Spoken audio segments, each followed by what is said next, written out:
We're back. We're doing these back to back to back to back. Mark, thank you for coming on. Venture capitalist Mark Portman. He's brought hundreds of products to market. I guarantee that you have at least one item in your house that I was responsible for. The second he's convinced of a product, he'll invest.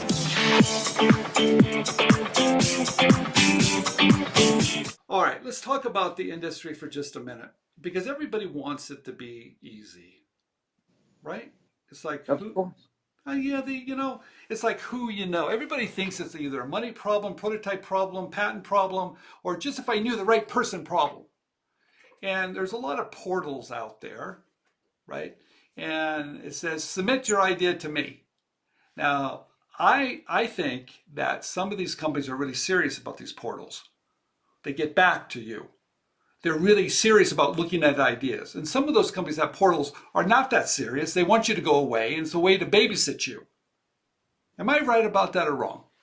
No, what they're doing is they're putting out a large net and then they'll skim it, and maybe they have somebody going through them, or there's certain algorithms that they'll pull you out of the crowd. But I mean, they're just really collecting masses. It's kind of like, I guess, shrimp fishing, when you put out the big net and you just go and you catch thousands of shrimp, versus going out there and just actually looking at each submission. So there's a very big difference between those two. Yeah, I think the companies have realized too, if I open the doors, maybe I'm looking for an idea. I need an idea, and I embrace open innovation. I want those ideas to come to me. But I do realize that most of the times they're not going to be a good fit.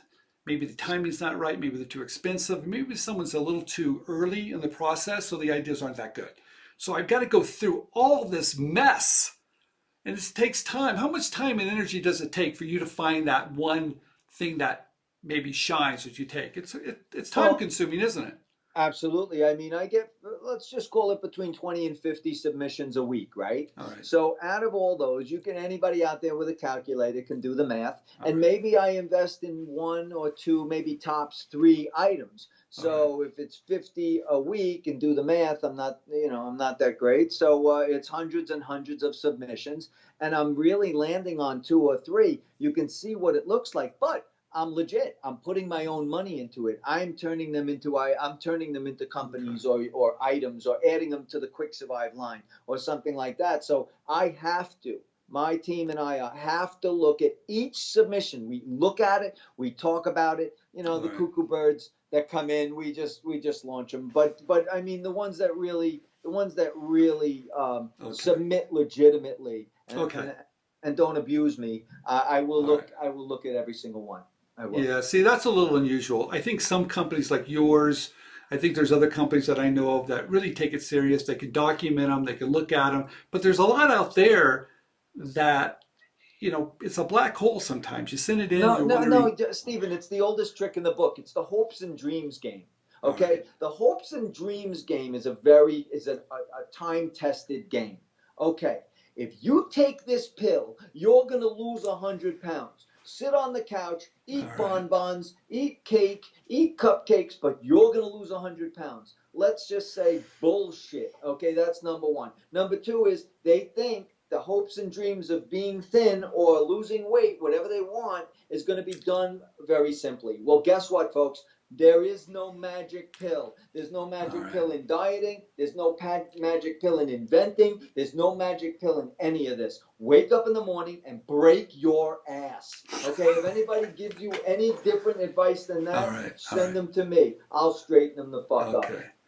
I really love that you said that, because sometimes, like I said, that little button, that submit here button, is so tempting to people that they don't really do the right homework on that company. They're not really doing enough work on their own sell sheets or marketing, or maybe they're pitching wrong. Inventors do it too, Stephen. They'll say, oh, if I can corral 100 submission sites and I could just push go, and now they're just scattered. Well, they're lazy too, though, Mark. When they do that, they're playing that dream game. Right. Yeah, but you can't send an orange invention to an Apple company. That's well, they do. They do all the time, though. I know they do, and then they call you and they go, Steven, I can't get my submission looked at. I know. Yeah, because you sent a tool to a fucking kitchen company. You can't do that. If you're in the kitchen business, seek out and suss out the kitchen submissions. Tell- Yes, 100 become 25, but that's 25 good, Good hard ones. submissions. Okay.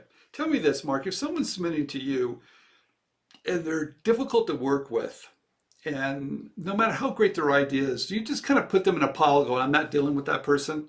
They're done. They're done. I'm telling you, Stephen, you want me to sugarcoat it? You got the wrong guy.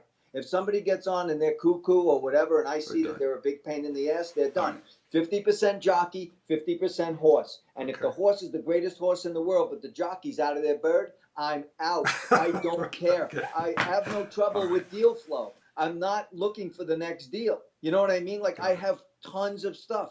I'm looking for the next deal in regards to the next great thing, but I'm not desperate to be taking stuff that's not going to come to fruition. The pillow guy is the perfect guy. He's hat in hand. He's nice. He listens to suggestions. He wanted to do the deal, and then he steps off. He wanted to step off. If he wanted to be included, I maybe would have included him. But that was the secret to that success, because that really made me study that pillow hard. That's God's honest. And you know what, Stephen, what I'm thinking of doing? I'm thinking of coming up and sharing this information of what the investors on this side are looking for and what the inventors can do to stay away from the instant ejection button, because we all have it. Nobody's going to admit it, but I will. The minute I see a couple of things, which I'll go on in a different video or whatever, the minute I see those, they fit in, it's boom, goodbye. Brian won't even show them to me if they fit certain parameters, because he knows. Yeah, I think you're right. I think it's a two-way street. I think the companies have to be legit. I think they have to spend the time. I think they have to educate a little bit, like you're doing right now. I think we understand at InventRight, we have a program called Bridging the Gap, where we bring companies on, such as you, and say, hey, what are you looking for? What are you doing right? What are we doing wrong? Great. So there's communication, because I think sometimes both parties are doing this sometimes. So I think it's kind of a two-way street a little bit too. A lot of people talk about, like, oh, these invention companies, and I'm not sticking up for them, don't get me wrong, but these invention companies abuse us. But there's another side to that coin. How about all the inventors that abuse the submission people and then force them to be rough? Okay. When I first started this, I was a little green, Stephen. I would talk to everybody and I would give everybody 2 hours and blah, blah, blah. And then people started to abuse the privilege. So what does it do? It forces me to keep a tighter rein. Not that I don't listen to everybody, but some of the behavior of some of the inventors forced me, and maybe these other companies, to act the way they act. Not rip off the inventor. There's no excuse for that ever. I know.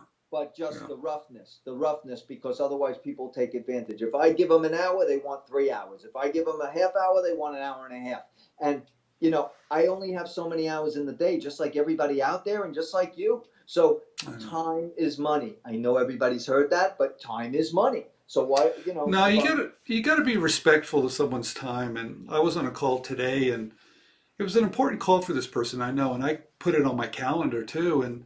And the person was a little late, but the other thing that was kind of odd about it, he was in a car, and so the phone dropped, and so we're both just misconnecting. And I just want to say, look, if it's really important to you, set up a time that we can sit there and we can talk about it, because I'll give you my time.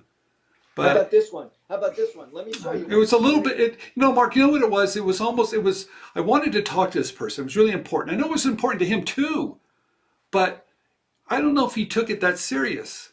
Well, I did. Here's one. I'm going to give you one. I'm going to show you one. It's a little skit, right? So I'm talking to the inventor, or I'm talking to the other person who I've agreed to give my time. No cost. Again, no cost. And this is what I have. Are you serious right now? I'm talking to you and you're looking at your phone. Are you serious? I can't get... Dude, that's an instant eject button. That is so disrespectful and stupid. All right, we're going to do this. Got a piece of me. We just barely knocked on this door. We're gonna keep on knocking on this door, because I tell you, it's a mess out there. Oh, everybody, Stephen Key, Mark Portney here. We're gonna keep on coming. We're gonna keep on bringing him back on to talk about what you're doing right, what you're doing wrong, right? And so you can do a better job submitting ideas, not only to Mark, but everybody else out there. Stephen Key here. Mark, thanks for coming on. My pleasure, Stephen.